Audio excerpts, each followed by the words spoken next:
Hello, everyone. Welcome to TD Board Gamers. My name is Dave, And I'm Dirk. and today we're gonna I start a yeah, new I've decided series. I am going to actually uh finally pull my weight on this one because Dave's been doing all these top fives. Maybe it's time for me to do a couple myself.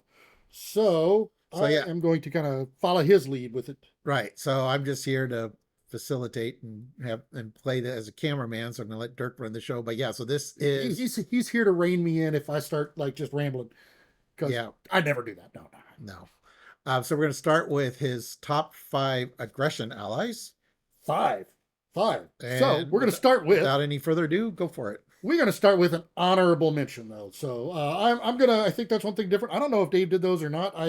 But I'm gonna have Sometimes like I did. honorable mentions whenever I do them. They're going to be to where they would be one that would rank a little bit higher, but they're very situational. So I'm not going to use them as often in just a standard deck, or they're going to be lower down on the list. But the first one I've got here for aggression is Angela. So Angela, she's a zero cost.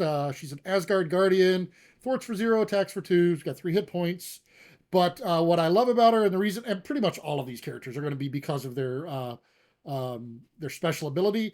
But hers is a force response. So after she enters play under your control, you're going to search the top 10 cards of the encounter deck for a minion and put that minion in play, engage with you, shuffle the encounter deck. If you don't find a minion that way, then you're going to discard her. And that is the reason why she is an honorable mention and is not part of the top five proper, because I will only use her in decks that I am specifically trying to get allies, or not allies, trying to get minions engage with me, something like a Tiger deck or a Thor deck or something. And so because I can't necessarily say, oh, because I know the deck's going to have a lot of minions or whatever, because we don't normally know when we build them. So I want to try to make sure that I've got a use for her when I use it. So she's only going to be used in a handful of the decks. When she does, she moves much further up on the list and she becomes an auto include in those. But for just the generic, she is an honorable mention for me. All right. So now we'll get to the top five proper. My number five is one of the newer ones. I think he might be, yeah, he's the newest one that I've got in the aggression allies, but he is Deathlock. He's 3 cost cyborg shield ally with 3 hit points. He thwarts for 2 with 2 consequential, attacks for 1.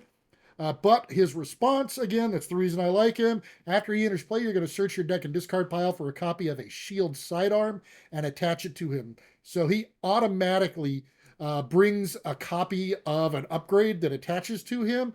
And I like this because he pulls a set card out. He pulls it out of your deck or discard pile. So it doesn't really matter where you've got it. So if you've only got one in there for him, you can still use it for a resource. If I use it for a resource to play him and then pull it back out and attach it to him.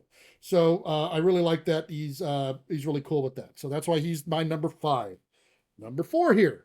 I have Bug. Now, Bug used to be a little bit higher on the list. I've gotten to where I don't use him as much now, but he is a 2 cost Guardian ally for with 2 hit points, thwarts for 1, attacks for 1.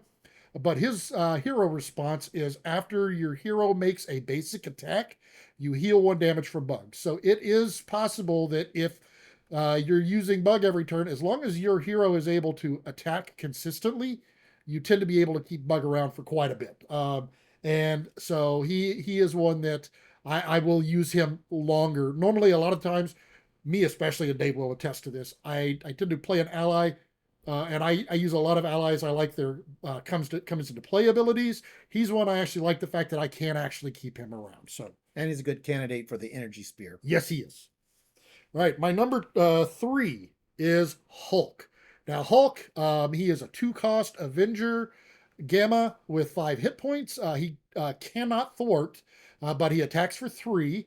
And his force response is after he attacks, you're going to discard the top card of your deck. And based off of what you discard, what the printed resource on that is he will get additional actions. And if you happen to play a character that has some of the newer characters that have like a split resource, then you'll actually get 2 things from him. Unfortunately, if you come up with either a mental or a wild, you will discard him as a result.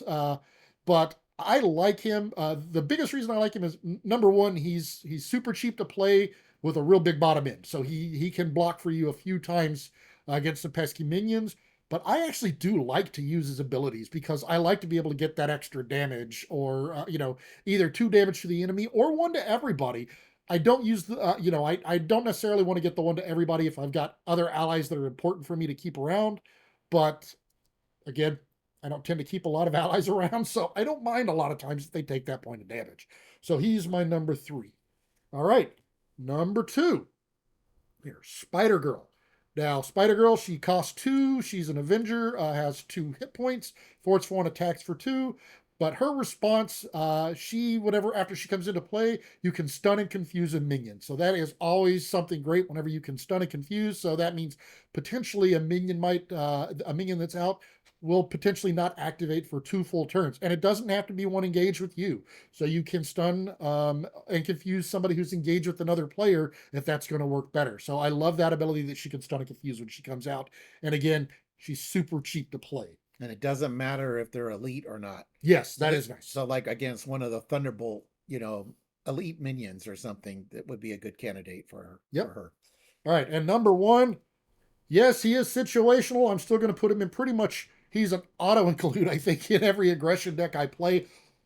I can't think of the last aggression deck I built off the top of my head, at least, that did not have a copy of him in it. So Sunfire. And he is situational, but if you need him, he is phenomenal. And he's not bad to have anyways. He costs 2. P.S.